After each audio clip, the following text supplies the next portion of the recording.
közeledik a tavasz, Hála a jó Istennek. úgyhogy most berúgjuk az ajtaját, mert hogy megérkeztünk, és az alatt a pár hét alatt, amíg nem hallhattátok a hangunkat az éterben, nem pihentünk, ám egy percet sem, mert hogy dolgoztunk azon, amit most így elétek tárunk.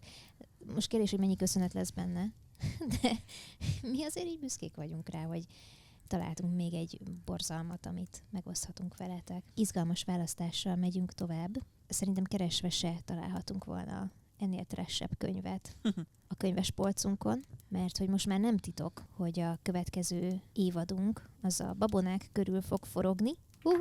Yeah! Mennyire vagy izgatott? Hát nem tudom, most hazudjak? Csak őszintén. Jó, hát na, izgatott vagyok, na. Nagyon jó lesz ez nekünk. Izgi lesz, legalábbis remélem. Na jó, akkor nézzük meg, hogy mi van ezzel a könyvvel.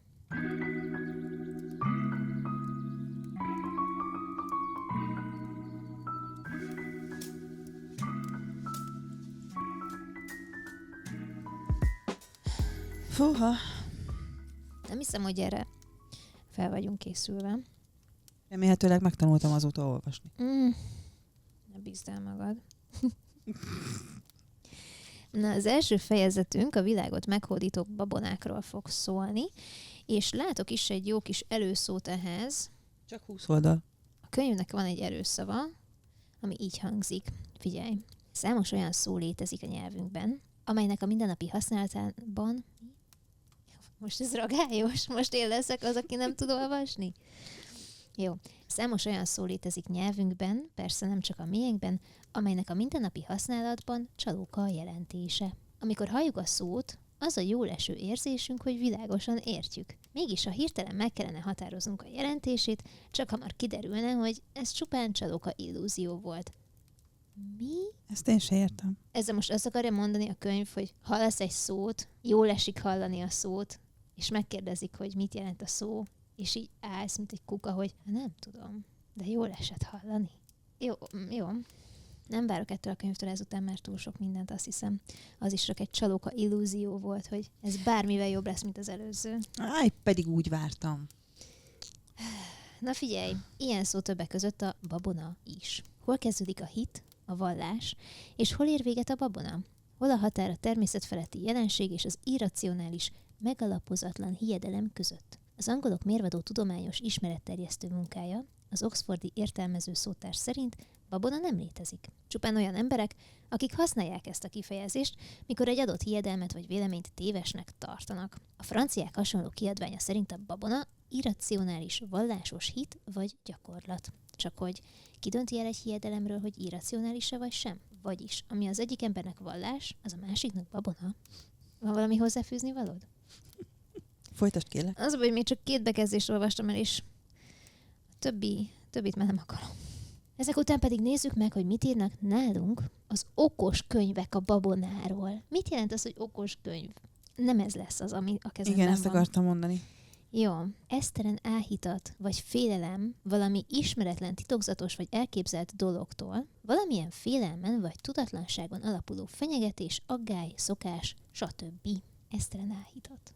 Ez lesz most az új kedvenc kifejezésem. Itt már közelebb jutottunk a dolog lényegéhez, és amit elsőként kell kiemelnünk, az az érzelmekre való utalás. Annak a jelenségnek, amelyet babonának tekintünk, ez az egyik lényeges tulajdonsága. Máskülönben alig ha tudna hatni a viselkedésre, és akkor nem is lenne különösebben érdekes. Az angliai hit professzor szerint, hogy a babona véletlenül előforduló-e vagy sem, objektív módon tanulmányozható. Hogy helytálló-e vagy sem, annak a valószínűsége matematikai kérdés. A valószínűség fokának megfelelően táblázatot készíthetünk, ez menő. És kijelölhetjük a különböző hiedelmek megfelelő helyét ezen a puszta babonáktól az értelmes elvárásokig terjedő skálán. A módszernek az a jelentősége, hogy segítségével a vallásos hiedelmekről eldönthetjük, hogy babonák-e vagy sem. Ha valamilyen hiedelem bizonyítást nyert, ha a valószínűsége kiszámítható, és megfelelő mennyiségben előfordul, akkor az ember megkockáztathatja, hogy higgyen benne anélkül, hogy ebben bármi irracionális volna.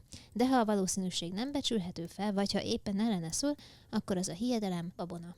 Egyszerűbben szólva. De ha most mondod, hogy egyszerűbben szólva, miért nem lehet csak az egyszerűbb részt leírni ide? Egyszerűbben szólva, ha valaki hithű keresztény és elhiszi, hogy 2 röv gatyamadzagot félarasznyi darabokra felvágva és pontban éjfélkor akasztott ember sírja mellett elásva hatásos átkot tud mondani valamely ellenségére, az babonás ember. Hagytam időt, jó? Hiszen határtalan vallási buzgalom mellett sem feltételezheti az Ó és Új Testamentum mindenek felett álló jóságos Istenéről, hogy segíteni az ilyen kicsinyes bosszúállást. Évezredekkel ezelőtt teljes pompájukban éltek még ezek a színes mesék, ősi pásztortüzek mellett beszéltek róla az öregek a fiataloknak, a tudósok a tudatlanoknak. És régi pásztortüzekből nem csak a hamu maradt meg a rárakodott földréteg alatt, hanem a tűz mellett gunnyasztó pásztor lelkében született gondolat is, mese, mondóka és babona alakjában a késői utódok számára. Azok a modern emberek, akik megbotránkoztak rajta, hogy faluhelyen az újszülött csecsemőt megköpködik, nyugodt lélekkel megteszik ezt első keresetükkel, biztosítva ezzel a pénz maradandóságát. A megköpködés ősi jelentőségű, oltalmat és szerencsét jelentő cselekedet minden ártó szellem ellen. Sőt, még rá is olvasnak a pénzre, amikor azt mondják, apád, anyád, ide jöjjön! Ezért is bízunk abban, hogy a kötetünkben nyújtott áttekintés mindenki számára rejt valami érdekességet, hiszen talán nincs ember a földön, aki valamikor ne cselekedett, vagy mondott volna valamit, ami babonának tekinthető. Hát nem tudom, mit mondjak. Jó, akkor megkérdezem. Megvennéd ezt a könyvet 4000 forintért?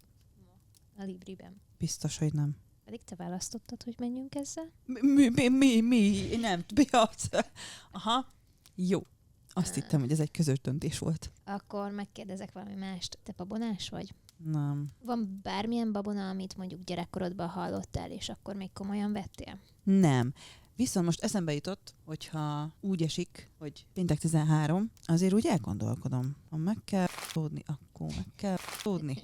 Nem tudom, nekem erről most 2 dolog jut az eszembe. Az egyik, hogy amikor én voltam kicsi, akkor nekem volt egy olyan szokásom, hogy ha pörögtem a szobában, vagy táncoltam, és a saját tengelyem körül megfordultam, tehát pördültem egyet, mondjuk balra, akkor pördülnöm kellett egyet jobbra is. És az volt a megélésem, hogy ez olyan, mint hogy egy ilyen láthatatlan szalag tekeredne körém, és ezért, hogyha az egyik irányba pörögtem bármennyit, akkor ugyanannyit kellett a másik irányba is pörögnöm, nehogy valami bajom legyen, valami titokzatos bajom, és ennek azt a feloldását találtam ki. Nem tudom, hány éves voltam, de nagyon kicsi voltam, amikor ez elkezdődött, és akkor azt találtam ki, hogy a 9. születésnapomon elmúlik ez az átok. Ezt hívják gyerekkori OCD-nek. De ez felnőttkorban is folytatódott az a baj, csak nem ilyen dolgok. Azt, hogy azóta is így pörögsz.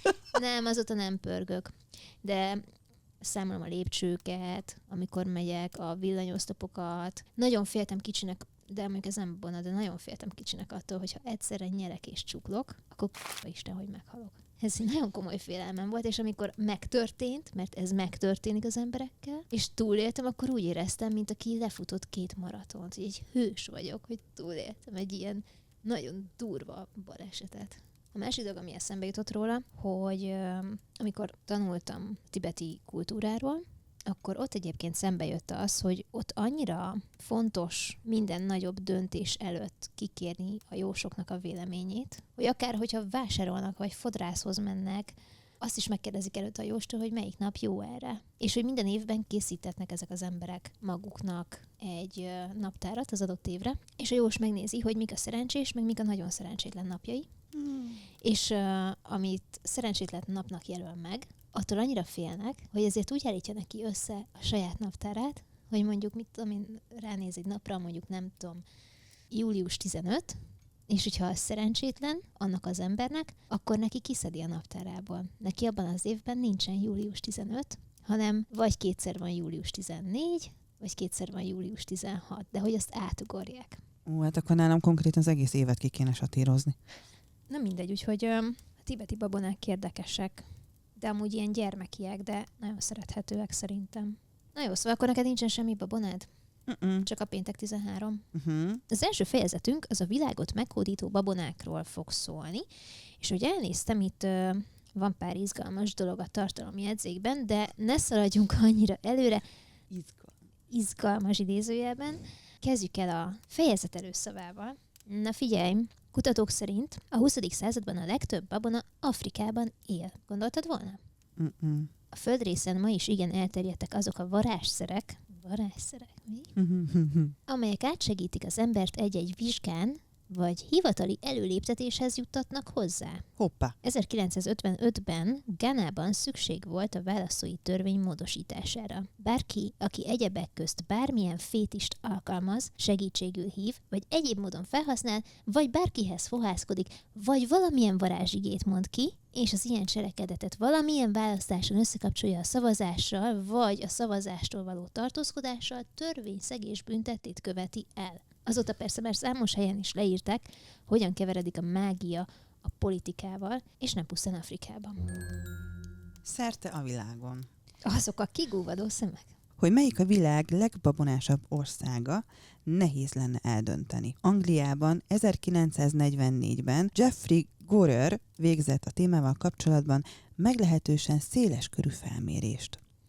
Felkérte a People magazin olvasóit, hogy válaszoljanak egy hosszú, babonákról szóló kérdőívre. Több mint 14 000 ívet kapott vissza, és ennek körülbelül 1/3 elemezték. Ezen felül helyszíni felmérést is készítettek, melynek során azonos típusú kérdéseket tettek fel, hogy ezzel független ellenőrzéshez jussanak a kérdőív érvényességét illetően. Az eredmény több mint meglepő volt. Az angolok, írek, skótok és az egész brit nemzetközösségnek a brit szigeteken élő része babonaság terén bátran felveheti a versenyt Afrikában élő embertársaival. Én nem tudom, hogy ezt az Afrikát most miért nyomják annyira, nekem soha a büdös életben nem jutott volna ez eszembe. De Hát nekem sem. Indiában a csillagjósoknak komoly szavuk van vidéken. Házasságkötés előtt rendszerint megvizsgálják a csillagok állását, és más fontos döntésekhez is gyakran kikérik az asztrológusok tanácsát. Amikor a csillagjósok megjósolták a világ végét 1962. február 5-re, majdnem.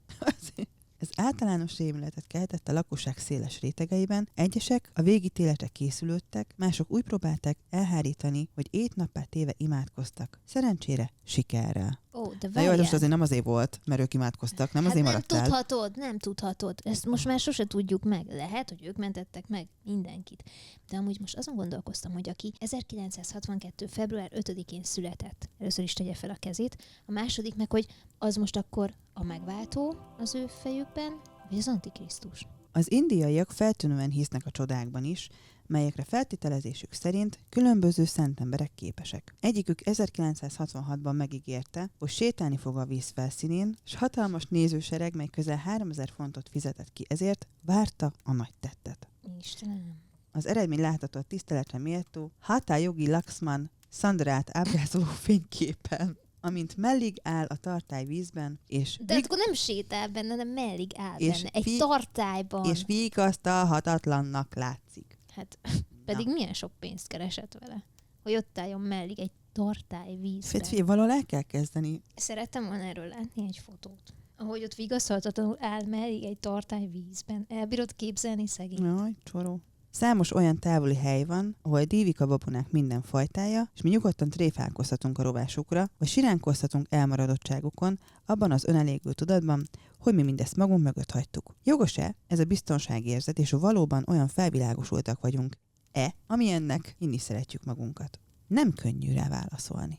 Hát én most már tudok rá válaszolni, valószínűleg a láthatatlan tekercs, amiben tekergettem magam 9 éves koromig, az nem tudom. Tehát, hogy én csak hinni szeretném, hogy intelligensebb vagyok ennél, úgy látszik. Hát...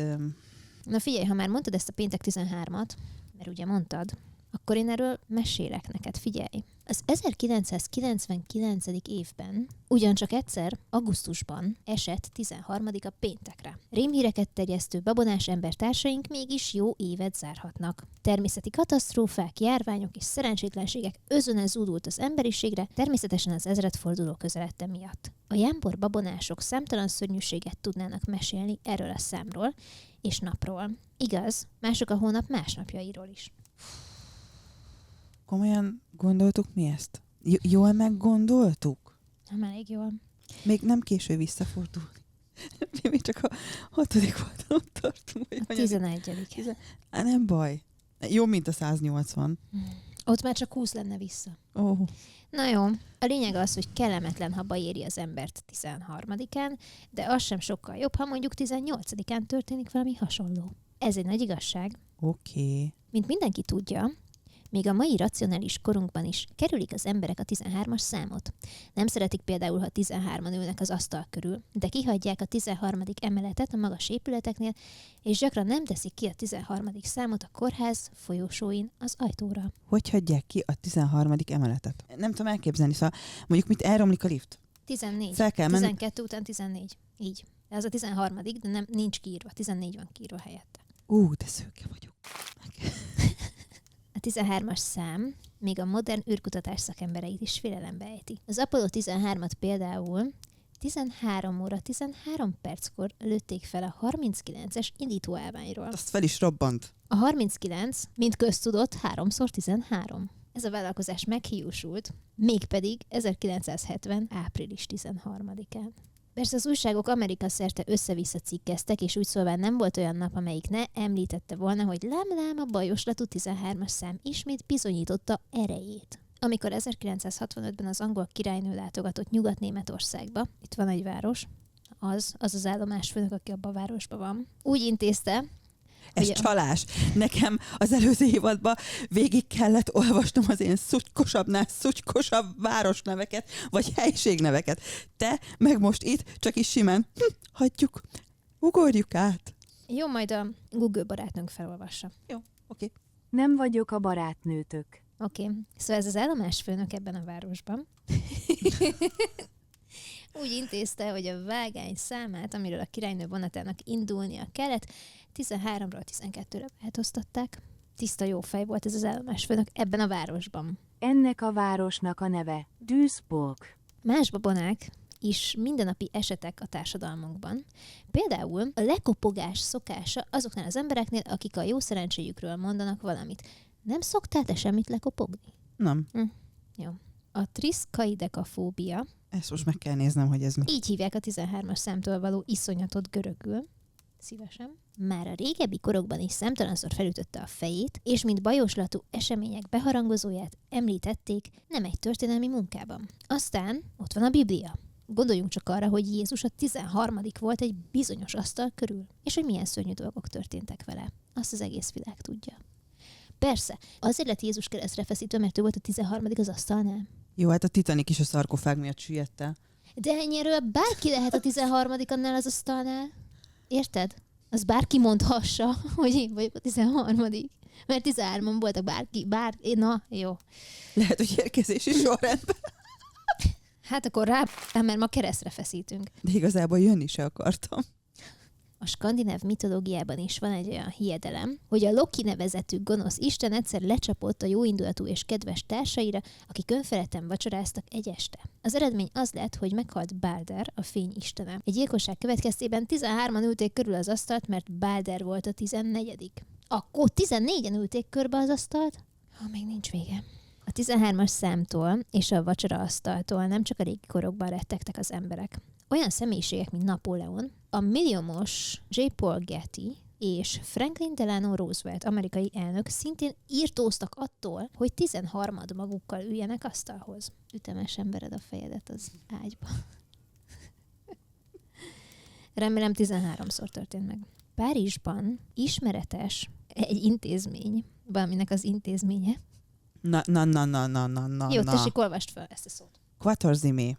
14. Szívesen. Ez azt jelenti, hogy ha valahol véletlenül 13-an ülnének asztalhoz, akkor lehet bérelni egy 14. személyt, egy hivatásos vacsora vendéget, aki azonnal megjelenik a helyszínen, és elfoglalja a helyét. Ebből mekkora bizniszt lehetne csinálni? Franklin Delano Roosevelt ezt a problémát úgy oldotta meg, hogy mindig talomban tartotta az egyik titkárnőjét, Grace Tullyt, akinek esténként nem volt más dolga, mint arra várni, hogy az elnök a saját asztalához rendelje. Csóri. De azért jókat kajálhatott. Emlékirataiban Tully így ír. A főnök nagyon babonás volt, különösen a 13-as számtól rettegett. Elég sokat kellett vacsoráznom az elnök társaságában, mert bizony számos esetben megtörtént, hogy utolsó pillanatban valaki lemondta a vacsorát, vagy éppen váratlanul csapódott a vendégekhez, és így az asztal körül 13-an gyűltek össze. Ilyenkor aztán fogtam magam, rohantam az elnöki rezidenciába, és Roosevelt már is megnyugodott. Én úgy megszivattam volna a csávót egy titkárnő helyébe, szóval én 13 példányban nyomtattam volna ki valamit. Vagy nem lett volna 13 sokáig. kocka cukrot raktam volna be a kávéjába, mit tudom Nem én. lett volna sokáig munkahelyed a Fehérházban szerintem akkor. Ezt tuti bejátszottam volna. Megvárták volna az első 13-át, és kipnak. Telly szerint Roosevelt attól is iszonyodott, hogy 13-án vonatra szálljon. Ilyenkor inkább 12-én utazott el, vagy 14-én, ha tehette. Érted? És ezek az emberek a világ egyik legnagyobb országát vezetik. Döntéseket hoznak, érted? És közben meg félnek egy számtól. Mint említettük, az az elképzelés, hogy a számok nem csak a számolás eszközei, hanem annál mélyebb jelentéssel is bírnak, már nagyon régen megfogalmazott az emberek agyában. A számokat szentnek, tökéletesnek, barátságosnak, szerencsét hozónak, vagy gonosznak és bajoslatúnak tartották már az ókorban is. Krisztus előtt, a 6. században Pythagorasz, akit a legtöbb iskolás gyerek az egyenlő szárú háromszögről szóló tételéről ismer. Igen, A négyzet plusz B négyzet egyenlő C négyzet. Köszi. Civi. Vallást csinált a számokból. A numerológia, vagyis a számok vallása úgy tartja, hogy a 12. szám mindig a tökéletességet, az egészséget jelenti. Na, ki született 12-én, bitches? Most rádobnám a mikrofont, de nagyon nehéz volt ide rakni. Na jó, de te meg 2x12. Igen. Hát Ennyi. akkor én még menőbb vagyok. Bocs. De te se dobd el a mikrofont. Nem. Elég itt csak arra gondolni, hogy az évnek 12 hónapja van, az állatövnek 12 jegye, a napnak 12 órája, Izraelnek 12 törzse volt, Jézusnak 12 apostola, és így tovább. Meg tényleg, én ebben még bele se gondoltam. Hát ebben ki gondol bele? Ez tök menő. De belegondoltál? Hát, hogy ennyi 12-es szám van, de mindenhol. De nem? Én mindig tudtam magamról, hogy menő vagyok. Újabb visszaigazolás. Beteszem a többihez. Csak egy kicsit narcisztikus. Nem foglalkozhatok vele. Tessék. Az emberek eleinte úgy tartották, hogy ha a 12 a tökéletes, és a 13 túl van rajta, akkor nem lehet igazán jó szám.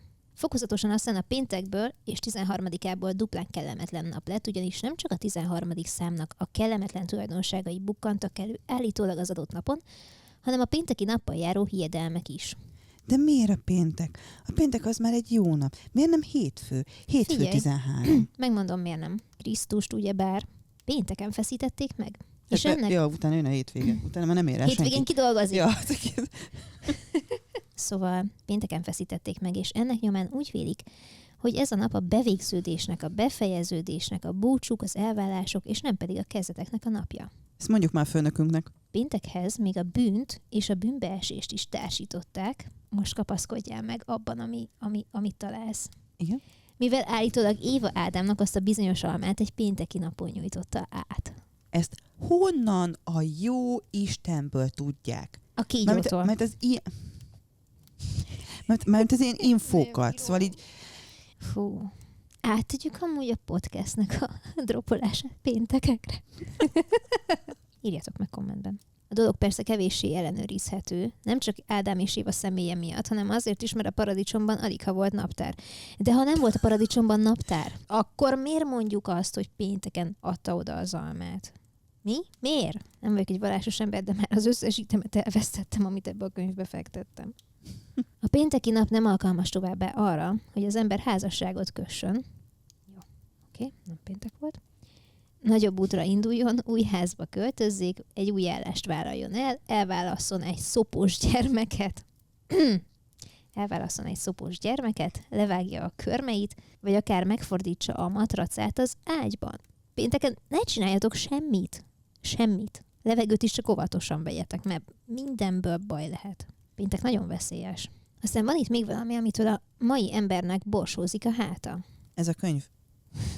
És ezen kívül még valami. Figyelj, a 19. század végéig a péntek a hóhér napja volt. Péntek, az én napom, mondta a hóhér. 1882. január 13-án egy pénteki napon 13 mindenre elszánt férfiú New Yorkban elhatározta, hogy véget vetenek az ostobaságnak. Ronda nap volt ez a bizonyos péntek, az égen állítólag sötét, bajoslatú felhők kergetőztek. Fújt a szél, gyászosan csapkodta a száraz ágakat. Ez a nap minden igazán babonás embernek tökéletes, mondhatni felülmúlhatatlan péntek és 13-a volt. Csak a gyász meg a szenvedés. Amúgy a hóhér lennék, akkor ez lenne rám tetoválva. Ha hóhér lennék és lenne weboldalam, akkor így hirdetném magam. Jó, hogy temetkezési vállalkozásba kezdenék. Tuti, ez lenne a furgonomra írva. Imádnám. Na várjál. Oké. Szívjon minket bizalommal. Hú. Szóval van ugye ez a péntek 13 New Yorkban. Azt írja ez a könyv, hogy a szörnyű, sötét, iszonyatos napon alapította meg a 13 félelmet nem ismerő ember a 13-ak klubját. A klubban 13-an ültek asztalhoz, 8 óra után 13 perccel, hogy az asztaltól majd csak 13 órakor keljenek föl. Pohárköszöntőt mondtak Hermes Trismegistos alexandriai filozófus egészségére, aki állítólag anyjának 13. gyerekeként látta meg a napvilágot. A klub belépő díját $1.13 jelölték meg. A havi tagdíj 13 cent volt, az egész életre szóló tagságnak a díja pedig $13. A klubba belépő tagok megfogadták, hogy minden hónap 13-án együtt fognak ebédelni vagy vacsorázni egy olyan asztal körül, ahol csak ők 13-an vannak. Szóval akkor is voltak trollok, ez jó. Tehát múlt az idő, és a klub tagságának létszáma egyre növekedett. Feldúzott egészen 1300-ra. Külföldi klubok is alakultak erre a mintára, például Londonban, de az Egyesült Államok számos városában is létrejöttek hasonló egyesületek. Ezeknek a kluboknak a tagjai aztán igyekeztek mindent megtenni, hogy tisztára mossák a 13-as számot és a pénteki napot. Ismeretes egy eset, amikor az 1890-es években Montana állam legfőbb bírája, aki szintén tagja volt a 13-as klubnak, halálra ítélt egy gyilkost.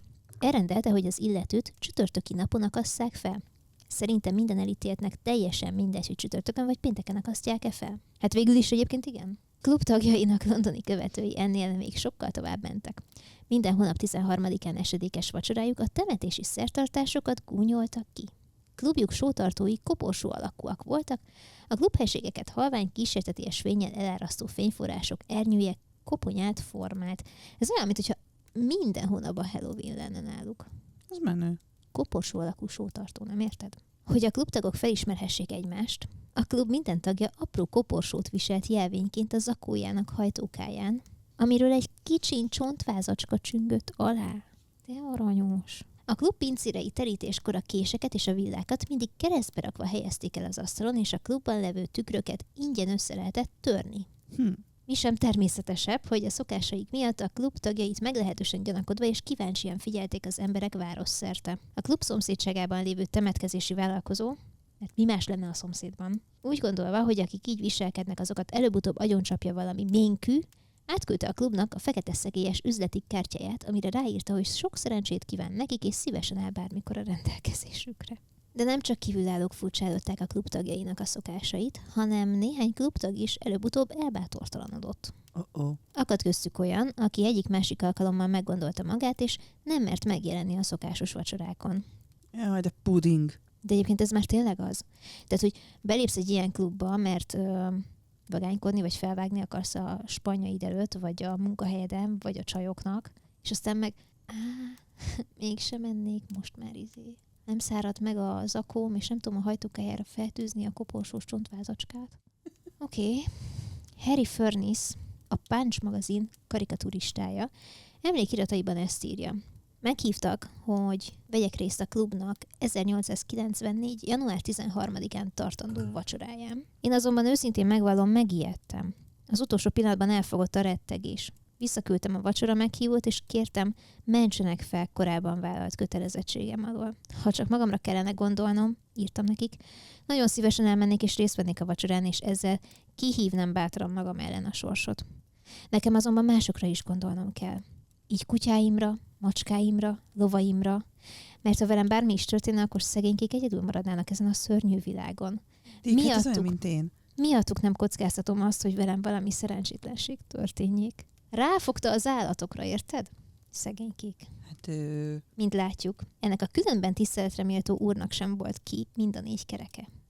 Hát, így is fogalmazhatunk. A New York-i klubtagok talán a legnagyobb sikere akkor született, mert ő született ilyen is, amikor 1886-ban rábeszélték Mária Krisztina, akkori spanyol uralkodónőt, hogy ne vegye figyelembe minisztereinek azon kérését, miszerint ne keresztelje Alfonznak a fiát, hisz ezen a néven 13. lenne a trónon. Szó ami szó, Alfonz később olyan népszerűtlenné vált az országában, hogy le kellett mondani a trónról. Alfonz. Anyja bátor cselekedete azonban nem tudott véget vetni a babonasságnak.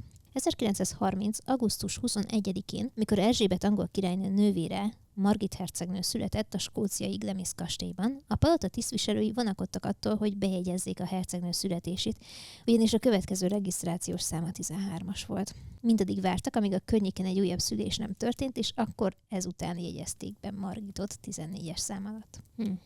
Rá egyébként szerintem amúgy kajak illet a 13. Ő ilyen klasszik 13-as karakter volt. Klasszik.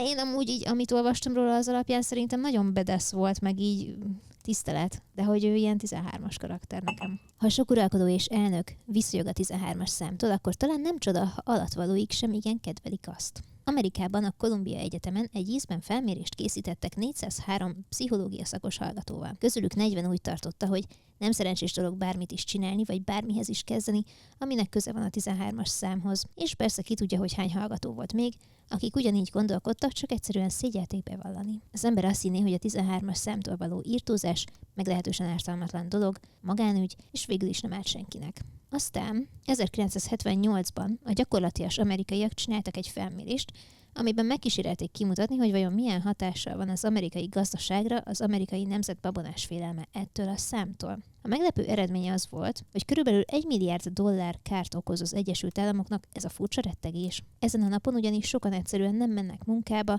nem váltanak jegyet vasútra vagy repülőgépre, sőt, ha véletlenül előzőleg megváltották volna, akkor törlik az előjegyzésüket. Azon kívül a legtöbb ember 13-án nem hajlandó bármit is vásárolni, vagy bármihez is kezdeni. De ha 14-én üti el őket egy autó, akkor már úgy tartják, hogy minden a dolgok természetes rendje szerint történt. Szóval akkor Isten akarata, de 13-án minden az ördög műve. A mai rész margójára. Ha az első évadunk 13 részes volt, akkor erre mi is alapíthatunk valami fanklubot. Akár. Úgyhogy bárki, aki tud meddig érő tartályban vízen járni, az csatlakozom bátran a kis közösségünkhöz. A szándéknyilatkozatokat és a mellékelt vízenjárós videókat e-mailben várjuk.